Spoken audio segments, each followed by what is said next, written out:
الحمد للہ رب العالمین والصلاة والسلام علی رسول الامین وعلی آلہ وصحبہ اجمعین الی یوم الدین اما بعد. وعن النبی صلی اللہ علیہ وسلم انہ قال کونوا عباد اللہ اخوانا او کما قال النبی صلی اللہ علیہ وسلم.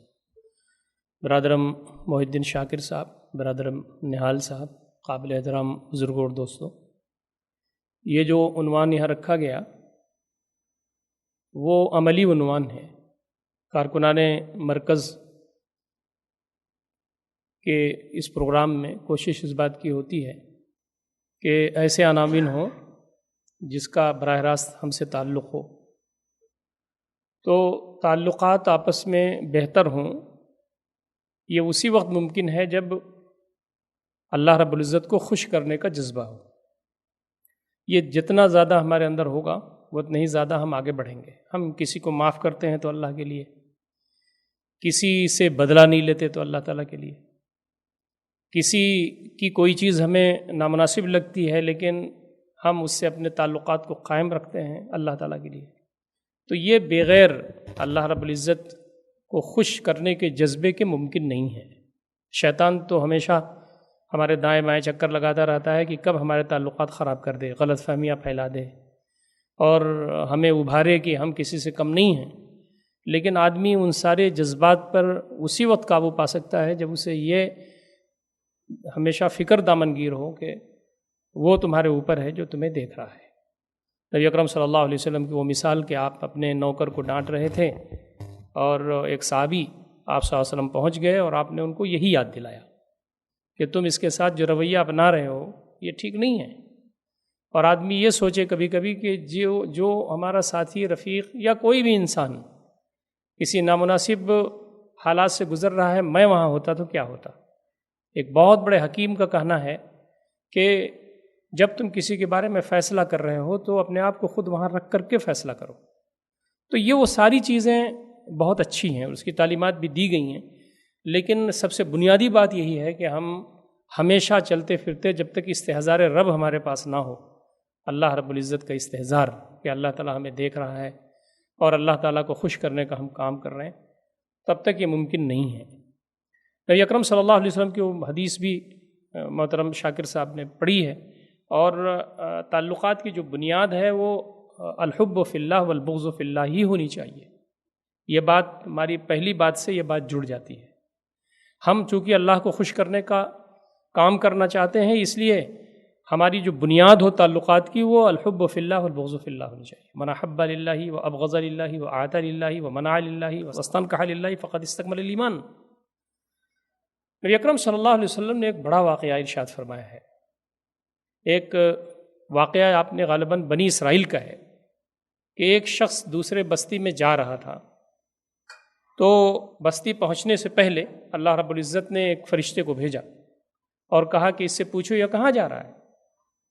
تو فرشتے نے پوچھا آپ کہاں جا رہے ہیں؟ کہا فلاں گاؤں میں ایک صاحب سے ملنے جا رہا ہوں. کہا آپ کی کوئی رشتہ داری ہے؟ کہا کوئی رشتہ داری نہیں ہے. کہا تو پھر کچھ تجارت وغیرہ کا معاملہ ہوگا، لین دین؟ کہا وہ بھی نہیں ہے. کہا پھر آپ اس سے ملنے کیوں جا رہے ہیں؟ تو کہا میں اس سے اس لیے ملنے جا رہا ہوں کہ میں اس کو اللہ واسطے اس سے محبت کرتا ہوں.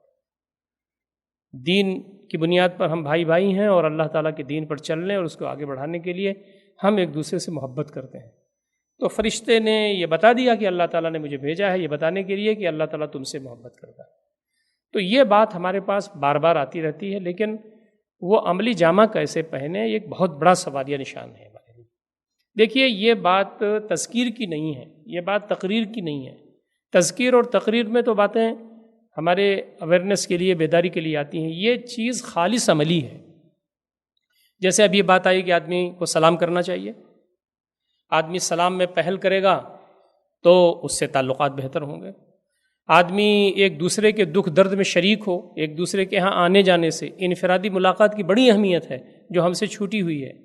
نبی اکرم صلی اللہ علیہ وسلم کے اخلاق کا جو بڑا ابھرا ہوا پہلو ہے اس میں یہ ہے کہ آپ ہر صحابی سے انفرادی تعلق رکھتے تھے.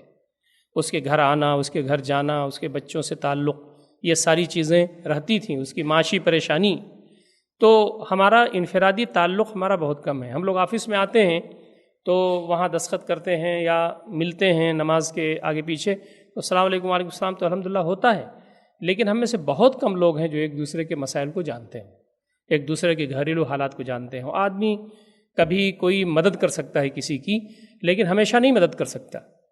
مدد نہ کرے، کم سے کم خیر خواہی کا جذبہ تو رکھے، نصح کا جذبہ جو ہے یہ بھی تعلقات کو مضبوط کرتا ہے۔ آدمی کچھ نہیں کر سکتا تو دعائے خیر کرتا ہے، تسلی کے کلمات کہتا ہے۔ کوئی آدمی بیمار ہو تو وہاں جا کر کے آدمی اس کا مرض دور نہیں کر دیتا، بلکہ اس کے لیے تسلی کا سامان ہو جاتا ہے اور اس کو حوصلہ ملتا ہے۔ ہم کو یاد آتا ہے کہ ہم دورے میں جب میں ذمہ دار تھا وہاں یو پی میں، تو بنارس سے ایک صاحب کے والد کا انتقال ہو گیا تھا، اور ان کی عمر بھی بہت تھی جن کے والد کا انتقال ہوا تھا، 60 سے زیادہ تھے وہ۔ تو ہم لوگ جب پہنچے تو وہ رونے لگے، اور ہم نے کہا بھی خیریت ہے، پریشان ہوں؟ انہوں نے کہا نہیں، میں والد صاحب کے اس پر نہیں رو رہا ہوں، والد صاحب تو خود ہی 90 کے آس پاس تھے، انہوں نے بہت، ہم نے ان کی خدمت کی، والد صاحب کے انتقال کی وجہ سے نہیں رو رہا ہوں، آپ لوگ جو ہمارے گھر آئے ہیں اس سے مجھے رلائی آ رہی ہے اور خوشی کی۔ تو یہ جو چیز ہے نا، یہ جو ہے تصنع سے نہیں ہونے والا ہے، یہ تو برتنا ہوگا ہم کو اور آپ کو۔ اخوان المسلمون کے سلسلے میں یہ بات بہت مشہور ہے کہ کوئی ان کا رفیق اگر جیل میں چلا جاتا تھا تو اگلے دن راشن کا پیکٹ لے کر کے ایک دوسرا رفیق ان کے ہاں گھر پہ حاضر ہے، اور وہ یہ کہتا ہے کہ بھابھی بچوں کو تیار کیجئے، میں بالکل 10 منٹ میں آتا ہوں اور میں اسکول پہنچانا ہے۔ اب وہ بیوی حیران ہے کہ ان کو اسکول بھی معلوم ہے اور راشن کی دکان بھی معلوم ہے۔ تو ہمارے بچے کہاں پڑھ رہے ہیں، ہمارے کتنے بچے ہیں، کتنے نہیں ہیں، یہ ساری چیزیں کہنے سے نہیں ہوتی ہیں۔ ہم کو اور آپ کو سب اس میں آگے بڑھیں گے، ایک دوسرے سے معلومات ہماری ہوگی، ایک دوسرے کے دکھ اور درد میں شریک ہوں گے تو تعلقات مضبوط ہوتی ہے۔ اور ایک بات یہ بھی بتایا گیا کہ مطلب ایک دوسرے کو سلام ہی نہیں کرنا چاہیے، کبھی کبھی ایک دوسرے کے ساتھ چائے پینا چاہیے، ایک دوسرے کے ساتھ کبھی کوئی کھانے پینے کا معاملہ ہو۔ یہاں پر ہم نے کوشش اس سے پہلے کی تھی کہ کم سے کم سال میں ایک مرتبہ ہم لوگ کھانا پانی کر لیں، تو خیر وہ تو فارملٹی تھی۔ گھروں میں ایک دوسرے کو بلانے کا رواج ہونا چاہیے، سارے لوگ فیملیز کے یہاں نہیں ہیں۔ یہ بات ہمارے درمیان آتی رہتی ہے، لوگ باتیں تو کرتے ہیں کہ یہاں فیملیز میں بھی جو لوگ ہیں، چلیے جو فیملی والے نہیں ہیں ان کے بات تو چھوڑ دیجئے، فیملی والے لوگوں کا بھی آپس میں اچھا تعلق ہونا چاہیے۔ بھئی ہماری اہلیہ ان کے ہاں چلی جائیں، ان کی اہلیہ ہمارے ہاں چلی جائیں، ایک دوسرے کے ہاں آنا جانا، یہ بھی ہونا تعلقات کی مضبوطی کی دلیل ہوتی ہے۔ لیکن بسا اوقات اتنا مصروف ہم ہوتے ہیں کہ یہ چیزیں ہمارے درمیان بہت کم ہو جاتی ہیں۔ آدمی ایک پیالی چائے پلا دے تو اس سے کچھ بنتا بگڑتا نہیں ہے، لیکن کم سے کم ایک دوسرے کے ہاں آنے جانے سے ماحول اچھا ہوتا ہے، تعلقات خوشگوار ہوتے ہیں۔ بچوں کو گھر کے کم سے کم یہ پتہ چلتا ہے یہ کون صاحب ہیں اور کس لیے آئے ہیں۔ اور جب آدمی یہ کہتا ہے کہ بھی جماعت اسلامی، تو جماعت اسلامی پوچھتا ہے بچہ جماعت اسلامی کیا نام ہے، تو بہت سارے اس کے فوائد ہیں، لیکن یہ ہو نہیں پاتا۔ میں یہ بات عرض کر چکا ہوں کہ یہ بات خالص عملی ہے۔ اللہ تعالیٰ سے دعا ہے کہ بار الہ ان پہلوؤں سے ہم تمام کو عمل کرنے کی توفیق عنایت فرمائے۔ وآخر دعوانا الحمدللہ رب العالمین۔